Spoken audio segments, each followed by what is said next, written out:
Ibema Palem Panthau Film Production na puthokpa Sanatom Nongthongbam na direction piba Manipuri feature film Ibungi Ibema CDI 는 수제분이 aduga ngarang handa la aga medam na kesi matang da aju yam khangjan biramisibu kesi ga medam ga kari mari leina bige Oh kes asiga iga kadi mari leina ge haibasi nang yam khangba pam natro nang yam khangba pam natro kana lei masagi phain de poro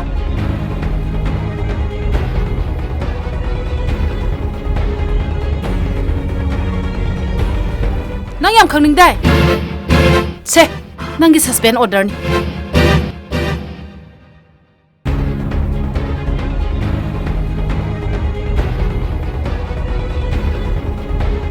Lakliba October ki tarik Taramathoi ing sok lising aniga kumathoi dagi Puja BCD Pauna Bazar da DVD cassette oina suksoi soidana miyam da phanghanjaragani Kaidore bema Kari lari kupano nangidu Aina nusi haiba Mai mongomni Aidi nang lai kupano imam pokte yamda thengdri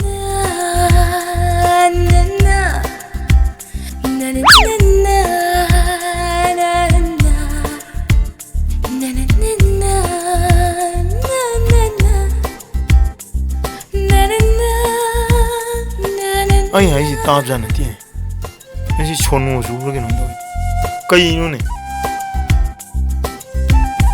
bema ji chonu zu ro ke no do 나 아이고 복식이 다독비가는 거 loiren chi de Hey, mana ti ne? Kamu ni ne? Ibima, hai kai dore lila da miro. imaile Film asida baru oina sakam langliba singdi Boni Silhaiba Biju Susmita Idau Prem Lalita bi asina singbani ya tamo kari moi kari matik lai ni chan lo ha te ayo chik chak ke tamo 아드바이 떠거로 나 쩐들 한무각다네 kari isen kai da lal ba ha nang kai da lang ge nang kana da lalu ge thado ba tamo thado 아드바이 하도 떠거로 tamo lao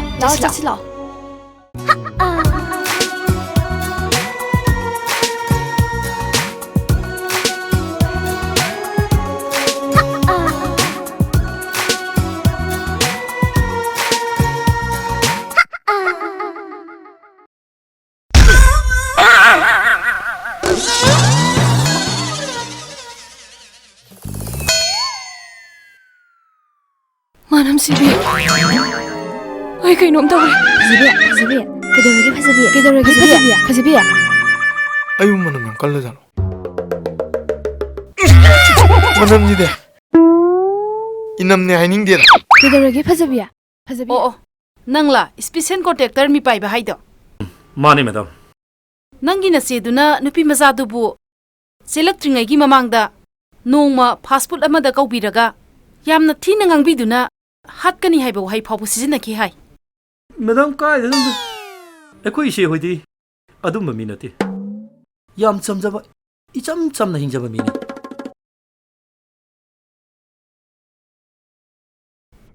aidi hui kaubani gadha oina la ine torsi अइबु गधा गायना कनागी fast food की वानोदा मचाना कोई बचत पबु mama पा कुछन सेनगद्रो हा Hera own थो थोपा सिदी थोइना कोइबु कोबिरगा इकाई पिगे खोंगोइना गेन कबु मालिदा मेदाम होइना कोइ बचतदा इमाई पानागा सेनबिरक प्रो हा नत्रगा क्वेश्चन गा सेनबिरक प्रो हाइसिबु हा he stop it kana lai sinu pasi yam thunam tap to ko ꯐꯝ ꯀꯅꯨ ꯑꯩ ꯑꯗꯨꯝ ꯆꯠꯆꯈꯤꯒꯦ ꯑꯗꯨꯒꯤꯗꯃꯛꯇꯗꯤ ꯀꯔꯤꯝ ꯈꯜꯂꯨꯅꯨ ꯁꯛꯇꯤ ꯅꯥꯜꯂꯤꯅꯤ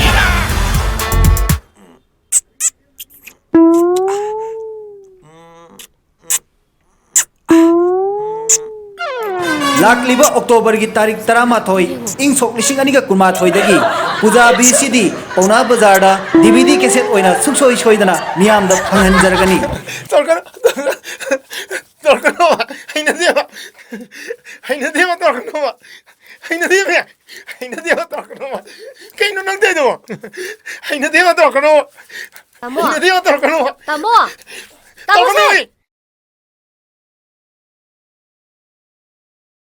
ꯀꯩꯗꯧꯔꯒꯦ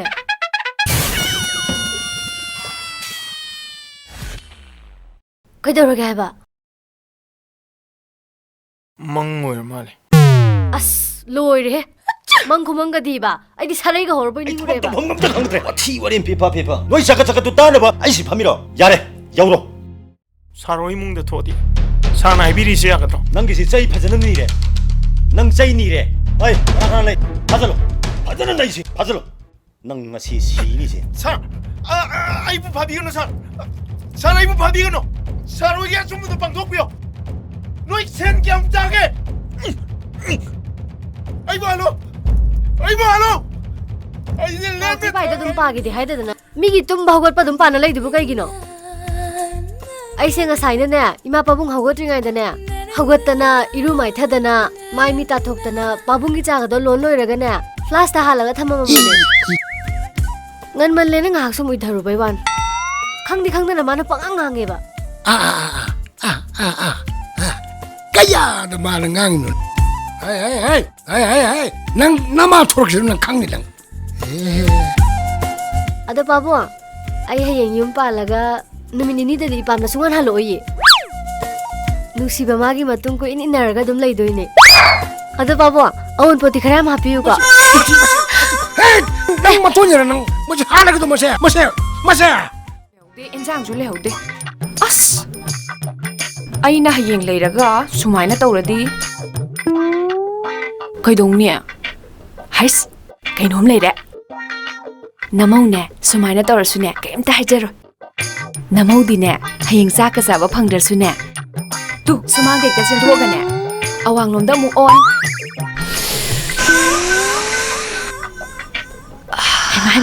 ꯍꯩꯃꯥ ꯀꯩ ꯇꯧꯁꯤꯕꯣ ꯑꯗꯒꯤ ꯃꯈꯥꯔꯣꯝꯗ ꯑꯃꯨꯛ ꯑꯣꯟ ꯍꯩꯃꯥ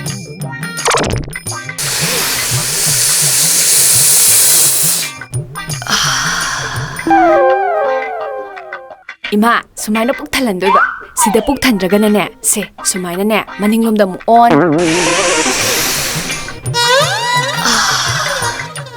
아다기디 마망롬다 무온 ꯍꯩꯃꯥ ꯄꯥꯕꯨꯡ ꯂꯥꯛꯑꯦ ꯃꯤ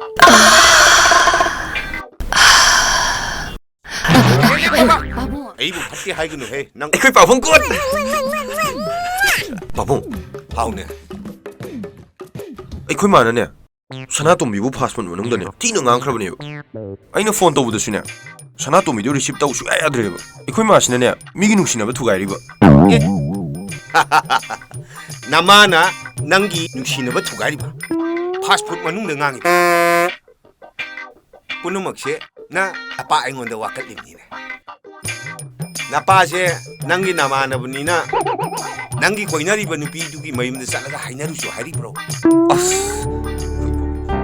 ꯏꯃꯥ ꯑꯩꯈꯣꯏ ꯂꯥꯛꯆꯔꯤꯌꯦ ꯑꯩꯈꯣꯏ ꯏꯕꯣꯆꯧꯕꯒꯤ ꯀꯣꯂꯦꯖꯀꯤ ꯃꯃꯥꯟꯅꯕꯤꯁꯤꯡ ꯂꯥꯎ ꯅꯣꯏ ꯂꯥꯛꯄ ꯀꯔꯤꯝꯇ ꯀꯥꯏꯗꯦ ꯃꯊꯧ ꯂꯩꯕꯒꯩꯗꯤ ꯑꯃꯠꯇ ꯍꯦꯛ ꯂꯥꯛꯇꯦ ꯃꯊꯧ ꯂꯩꯇꯕ ꯅꯣꯏꯗꯤ ꯂꯥꯎ 이까이바나 시레 ꯆꯠꯍꯧꯔꯁꯤꯕ ꯂꯥꯛꯑꯣ ꯍꯥꯏꯕ ꯑꯩ 이까이바나 시레 ꯆꯠꯍꯧꯔꯁꯤ ꯂꯥꯛꯑꯣ ꯍꯥꯏꯕ ꯑꯩꯈꯣꯏ ꯍꯤꯡꯁꯥꯕꯤ ꯅꯊꯧꯅꯥꯕꯨ ꯑꯗꯨꯛ ꯊꯨꯅ ꯍꯧꯍꯟꯕ ꯍꯧꯅꯗꯦ ꯑꯩꯈꯣꯏ ꯍꯤꯡꯁꯥꯕꯤ ꯀꯩꯅꯣ ꯏꯕꯦꯝꯃ ꯀꯩꯗꯧꯔꯦ ꯏꯕꯦꯝꯃ ꯅꯪꯅ ꯅꯃꯥꯏꯒ ꯉꯥꯛꯁꯪ ꯉꯥꯡꯉꯤꯗꯨꯗꯤ ꯍꯥ ꯅꯈꯣꯡ ꯍꯥꯝꯅꯤꯡꯉꯕ꯭ꯔꯣ ꯅꯈꯣꯡ ꯍꯥꯝꯅꯤꯡꯉꯒꯅꯅꯦ ꯑꯁꯤꯗ ꯆꯪꯉꯨ ꯅꯥꯐꯤ ꯅꯔꯣꯟꯒꯗꯨ ꯂꯣꯏꯅ ꯃꯥꯡꯖꯟꯗꯅ ꯇꯣꯛꯑꯔꯅꯤꯅꯦ ꯅꯥꯐꯤꯗ ꯃꯥꯡꯖꯜꯂꯗꯤ ꯅꯝꯊꯤꯕꯅ ꯂꯣꯏꯔꯅꯤꯅꯦ ꯏꯃꯥ ꯑꯗꯨꯏ ꯅꯠꯇꯦꯕ ꯃꯥꯗꯤ ꯃꯤ ꯑꯅꯧꯕ ꯎꯕꯗ ꯁꯨꯃꯥꯏꯅ ꯇꯧꯏ ꯏꯃꯥ ꯑꯩꯈꯣꯏꯅ ꯂꯥꯛꯆꯔꯤꯁꯦ ꯁꯅꯥꯇꯣꯝꯕꯤꯒꯤ ꯃꯤꯍꯥꯠ ꯑꯃꯁꯨꯡ ꯃꯔꯝ ꯆꯥꯗꯅ ꯏꯕꯣꯆꯧꯕꯕꯨ ꯄꯨꯂꯤꯁꯅ ꯐꯥꯖꯤꯟꯈꯤꯕꯒꯤ ꯅꯨꯡꯉꯥꯏꯇꯗꯅ ꯍꯪꯕ ꯂꯥꯛꯆꯕꯅꯤ ꯑꯗꯨꯃꯥꯏꯅ ꯉꯁꯥꯏꯅ ꯏꯪꯂꯤꯁꯇ ꯀꯣꯛ ꯍꯥꯏꯔꯗꯤ ꯑꯩꯁꯨ ꯋꯥꯈꯜ ꯇꯥꯔꯦꯗꯅ 이붕기 이베마 발렌 번thau film production na puthokpa sanaton nongthongba direction piba manipuri feature film 이붕기 이베마 lao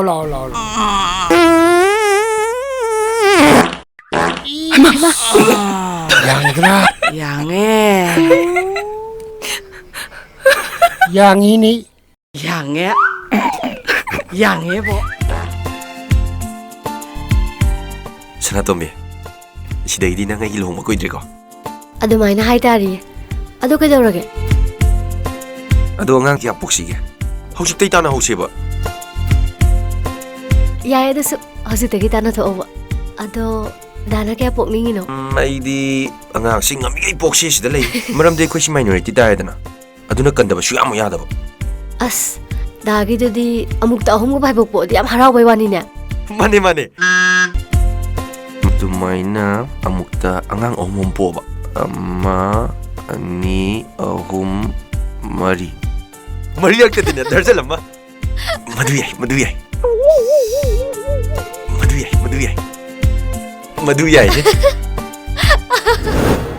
Noi wafamji angang pokpai warido natradi laitraba.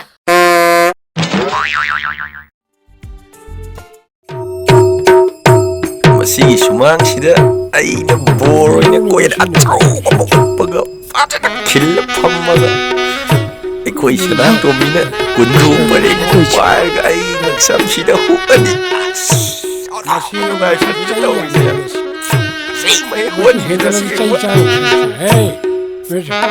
Hey, let's go.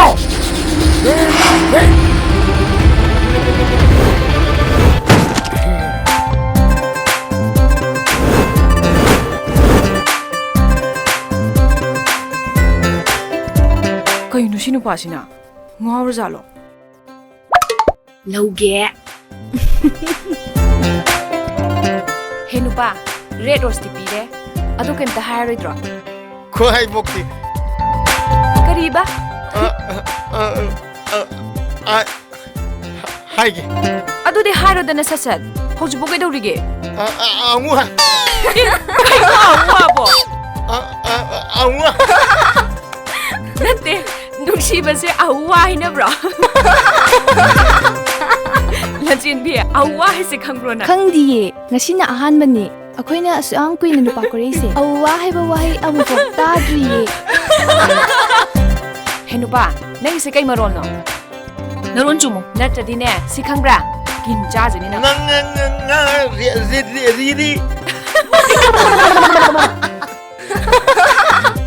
Kaubiraganu चटलिब चैसत असगी अक्टोबर की तारीख 13 इंग सोक लिसिंग अनिगा कुमाथोई पूजा बीसीडी पौना बाजार मणिपुरी फीचर फिल्म इबुंगी इबेमा